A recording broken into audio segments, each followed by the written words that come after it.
And how's it going, guys? Before this video starts, I want to give you a cinematic free sound effects mini pack that I collaborated with my bro Nate Goodroots to make.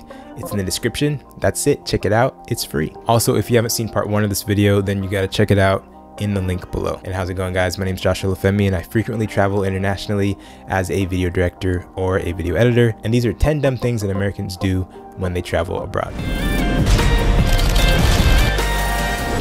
All right, we covered the first 5 things in the first video, so we'll start with the 6th thing.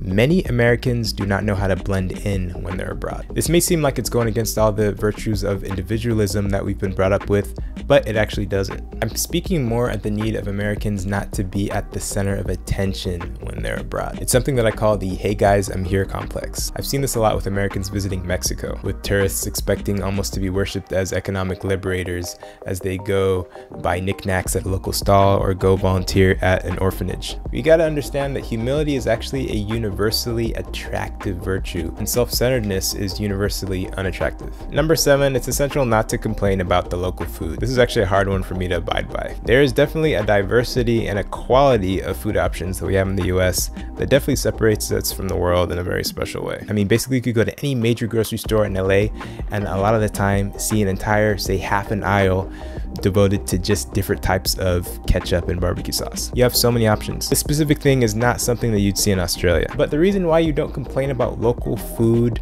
in another country is because there's absolutely nothing anyone can do about it. There's no solution. It's just complaining for the sake of complaining. And it can be very annoying to the people that have to listen to you. There's probably so many special food options that you can only get in that specific country that you can enjoy while you're there and just appreciate it. I'd have this weird tradition I used to have here in the States at home where after a late night video edit, which was almost every day, I would go to Denny's at 4 a.m. and I'd get breakfast. I'd get their never-ending $4 pancakes. I know I had a horrible sleep schedule. In Australia though, eating breakfast isn't really as cheap as it is here in the US. Eating breakfast out costs like $20 minimum. It's much more of a fancier meal with like bangers, sausages, and undercooked eggs, like boiled tomatoes, beans, and limp bacon, and avocado toast. See, here am I basically just complaining about food in front of you guys. Wherever you go, you can be rest assured that the food is probably going to be different, and some of it you may not like. The world just doesn't need to always know though. That's a good mantra that a lot of us Americans could live by sometimes. The world always doesn't need to know. Number 8. I had an issue specifically with this. It's essential that you learn the local road rules when you travel abroad. It could save your life and it could also save your friendships. When I moved to Australia, literally the only road rule that I knew that they had that was different was that they travel on the opposite side of the road. That's easy. I adjusted to that within the first few weeks. There are a lot of other less obvious rules though that took me a lot longer to get used to. For example, you can't turn on a red light in Australia like you can in the US. I would always forget this and it would always scare whoever I was driving with. Also in the US, you always drive out to the middle of the intersection when you're waiting to turn on green. While in Australia, you don't go into the intersection, you actually wait behind the line when you're wanting to turn on green. You could probably imagine the horror on my Australian friends' faces when I would proceed to cross the line as traffic was approaching from the other side. They were of course thinking that I was going to complete my turn then and there, when I was actually going to just go to the middle of the intersection and just wait for the other opposing traffic to clear. The Australian rules for roundabouts I still don't even get like 3 years in. Lastly, I remember the freeway speed limit in Australia is actually the speed limit. You can't go like 15 to 20 over like you can in the US. You get the point.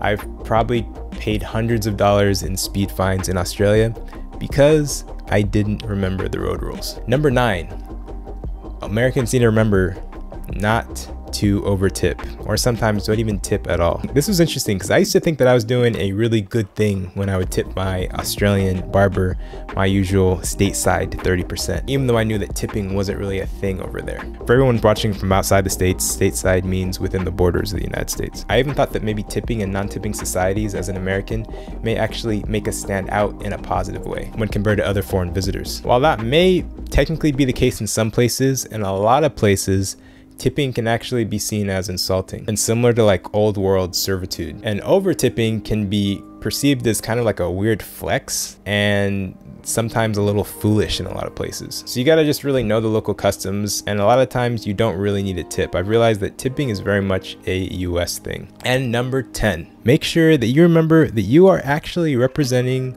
all Americans when you are abroad. It's easy to forget that sometimes, but good grief, you gotta remember that. You're not an individual. You're actually an ambassador in a lot of respects. How people perceive you, assuming that you're an American, will influence all the presuppositions that they have for any future Americans that they meet afterward. If you follow these rules, guys, you're gonna have an absolute blast when you're abroad. And so will the people that you're interacting with. If there's anything you think I missed, feel free to put them in the comments below. And before we go, I gotta rep my awesome channel sponsor, Envato Elements. If you are, again, a video editor, this is something that you gotta check out because it's gonna save you a ton of money. Envato Elements is a prescription service that's gonna give you access to over 1 million creative assets, including 18,000 Premiere Pro, Final Cut X, and After Effects templates. Access to over 120,000 royalty-free songs and sound effects, 70,000 motion graphics, and over 600,000 stock footage video files. Their library is freaking incredible. Envato Elements is $33 a month, but you can get your first month for only $9 via the link below. And lastly, you can literally cancel at any time that you want. Every subscription helps the channel out, guys, so please check it out. And then remember, you can get that free mini sound effects pack that I'm giving out completely for free in the link below as well. Guys, thank you so much for watching. Please remember to click like on this video, click subscribe, and click the notification bell so you can be notified when I have any new videos that come out. Thank you so much for watching, guys, and as always, remember to keep it chill.